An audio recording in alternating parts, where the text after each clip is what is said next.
Parts of speech और বাংলায় যাকে বলে পদ। তো পার্টস অফ স্পিচ কি? Words are divided into different kinds or classes call parts of speech. বাংলাতে আমরা কি বুঝবো? যখন কোনো ওয়ার্ড বা শব্দ কোনো সেন্টেন্সের মধ্যে ইউজ হয় সেই ওয়ার্ডগুলোকেই বলা হয় পার্টস অফ স্পিচ বা পদ। এই পার্টস অফ স্পিচ আবার 8টা পার্টে ডিভাইড হয়েছে। সেগুলো কি কি? Noun, adjective, pronoun, verb, adverb, preposition, conjunction, interjection. এবার আমরা জানবো নাউন কি। A noun is a word used as the name of a person, place or thing. তার মানে বাংলায় যদি আমরা বোঝাই তাহলে কি হবে? নাউন বলতে যে কোনো জিনিস বা কোনো ব্যক্তি, পার্সন মানে কি ব্যক্তি, অথবা কোনো জায়গা, অর থিঙ্ক মানে কোনো জিনিস, এদের যে কোনো নাম বোঝায় তাকে বলা হয় noun.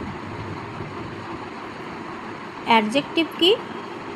An adjective is a word used to add something to the meaning of a noun. অর্থাৎ নাউনের সম্বন্ধে যে ওয়ার্ডের দ্বারা ডেসক্রাইবিং করা হয়, অর্থাৎ সেই নাউন বা নামটি কেমন, ভালো নাকি মন্দ নাকি তার দোষ গুণ বিচার করা হয় যে ওয়ার্ডের দ্বারা, সেটাই হচ্ছে অ্যাডজেক্টিভ। তারপরে দেখো প্রোনাউন। প্রোনাউন কি? Pronoun is a word used in of a noun or used instead of a noun. instead মানে পরিবর্তে, যে ওয়ার্ডগুলি নাউনের পরিবর্তে ইউজ হয় তাকে বলা হয় প্রোনাউন।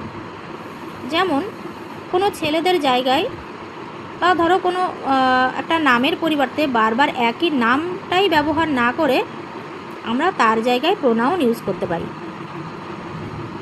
যেমন কোনো ছেলেদের নাম থাকলে সেখানে বারবার সেই ছেলেটির নাম ব্যবহার না করে আমরা সেখানে হি ইউজ করতে পারি।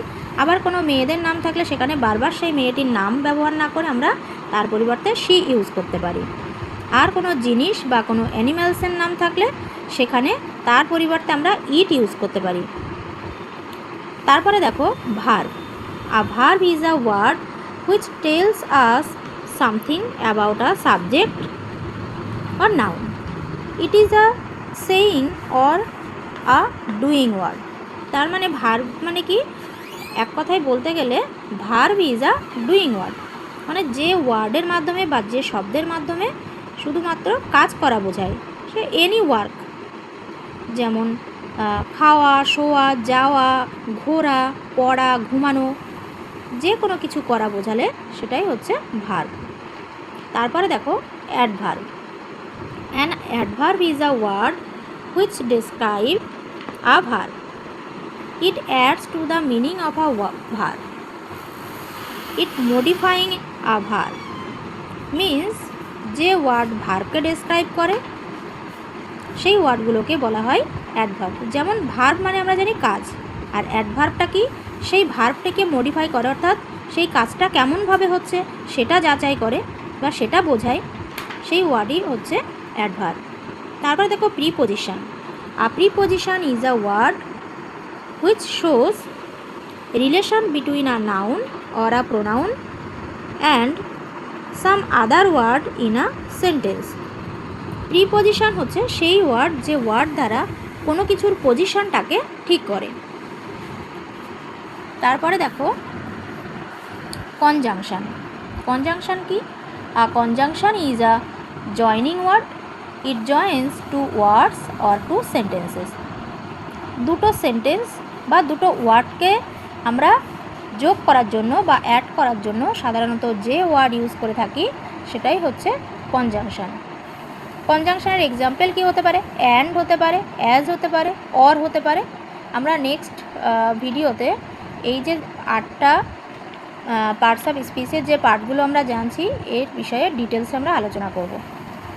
আচ্ছা, লাস্ট দেখো interjection. An interjection is a word to show some sudden feelings of joy and sorrow, love, fear or dislike.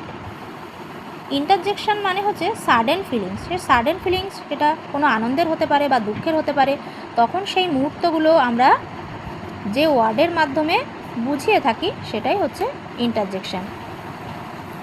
তো ঠিক আছে, তোমাদের এই পার্টস অফ স্পিচের বিষয়ে যদি কোনো প্রবলেম থাকে বা কিছু জানার থাকে আমাকে তোমরা কমেন্টসে জানিও, আমি অবশ্যই রিপ্লাই দেওয়ার চেষ্টা করব।